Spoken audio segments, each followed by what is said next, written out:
All right, let's jump right into this explainer and unlock what is basically a highly predictable rulebook for the final hurdle of your medical school application. We're talking about the Situational Judgment Test, or the SJT, section of the UCAT. You know, for a ton of highly capable students, this section just feels like a massive curveball. It doesn't test math, and it definitely doesn't test logic puzzles. Instead, it tests your professional instincts. So, today, we're going to decode exactly how the expert panel grades those instincts and how you can systematically secure a top-tier score. To truly get a handle on the challenge here, you've got to picture test day. You have exactly 26 minutes to blast through 69 grueling items. But here's the real catch. You have to do this after your brain is already completely fried from nearly an hour and a half of intense cognitive testing. You're going to be tired. And you'll be super tempted to just coast through this section using basic everyday intuition. But, as we'll see, that is a really dangerous trap. Ignoring this section is a huge mistake. A lot of students think, hey, a brilliant cognitive score will save me. But universities routinely use the SJT as an automatic screening filter. Literally, if you score a band 4, which is the lowest band, many top medical schools will just automatically reject your application.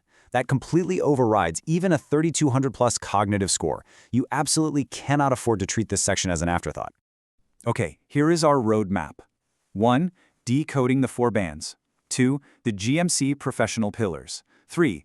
Navigating appropriateness ratings. 4. Mastering most and least. And 5. The escalation filter strategy. We're going to systematically break all this down so you can tackle this exam with a calm, organized strategy. Section 1. Decoding the 4 bands. Let's look at how understanding this partial marking system can instantly relieve some of that test day anxiety. It's actually fascinating to see exactly how medical schools judge your professional instincts. Obviously, your ultimate goal is Band 1, where your answers perfectly match the expert panel of clinicians. Nailing this gives you a massive advantage, and honestly, often actual bonus points in university rankings. Now, Band 2? Still very competitive, but look down at Band 3 and Band 4. Band 3 is pretty risky, and Band 4 means there's a significant divergence from standard professional judgment, which leads to automatic disqualification at a lot of institutions. You really want to stay firmly in the top half here. Moving on to Section 2, the GMC professional pillars.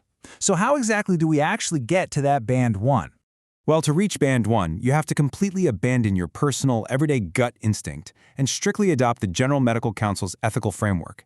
These 4 pillars, knowledge, skills, and performance, safety and quality, communication, partnership, and teamwork, and maintaining trust, these are literally the cheat codes the expert panel uses to grade you. They're testing everything from whether you act within the limits of your competence to how honestly you communicate with colleagues. Every single correct answer in the SJT traces back to one of these 4 domains. And this brings us to a sacred rule you just have to memorize: the duty of candor. Basically, healthcare professionals have a duty of candor to be open and honest with patients when something goes wrong. Transparency and honesty are completely non-negotiable. If a mistake happens, there's no hiding it.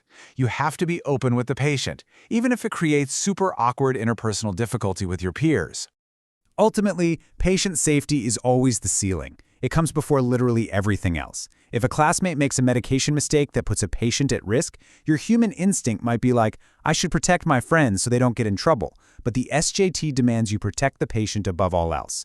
You also have to respect absolute confidentiality, which means absolutely no chatting about patients in the hospital lift. And finally, know your boundaries. Don't try to be a hero. You have to know when a situation exceeds your medical student training.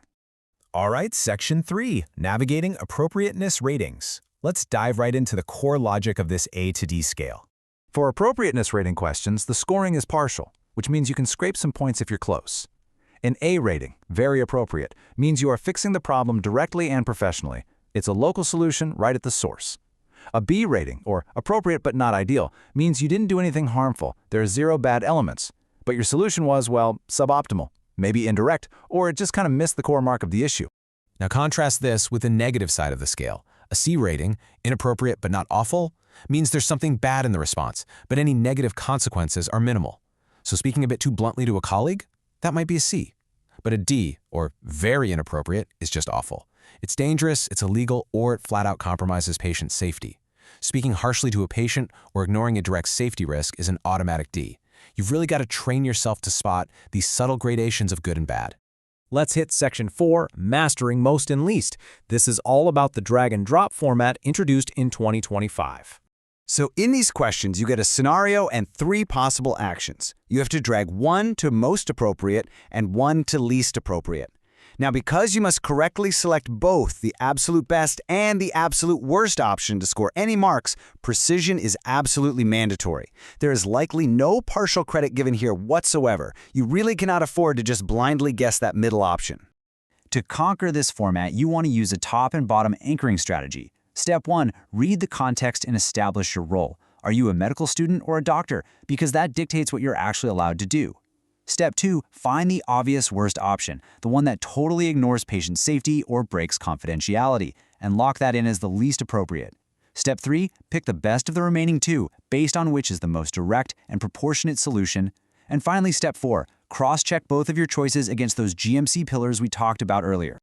And finally, Section 5, the escalation filter strategy. Knowing exactly when to step back and ask for help is absolutely paramount. Do you deal with it directly, or do you escalate to a boss? This is the exact question that trips up so many highly intelligent students. Remember, as a medical student, you are at the absolute bottom of the clinical ladder. The panel aggressively tests if you know the difference between handling a minor conflict locally versus calling in a senior doctor. If you get this wrong, you're just bleeding easy marks. Enter the escalation filter. This is a decision-making framework that determines if an issue requires immediate senior intervention or just a private peer-to-peer resolution. The expert panel does not reward unnecessary escalation. Tattling to a supervisor or the university dean over some minor disagreement? That just shows a severe lack of communication and teamwork skills. You always have to match your response to the severity of the situation. Let's look at how this applies in practice. Say your classmate shows up drunk on the ward. I mean, aside from being a wild plot twist, that is a live, immediate threat to patient safety. You escalate that immediately to a senior supervisor. You definitely don't take them aside for a friendly chat. But on the flip side, if your classmate is just being a bit lazy or uncooperative on a group presentation project, that's just a minor interpersonal conflict. You deal with that directly by talking to them privately first. Ultimately, on test day, are you going to rely on your gut, or will you play by the GMC's rulebook? Because mastering these frameworks is literally the only guaranteed way to secure that coveted Band 1. You just cannot rely on fatigued common sense. Train your brain to instantly recognize the GMC pillars, evaluate appropriateness accurately, and flawlessly apply that escalation filter. But, this leaves us with a really fascinating final question. If medical empathy and professionalism can be successfully hacked into a formulaic test score, are universities really measuring your ethics? Or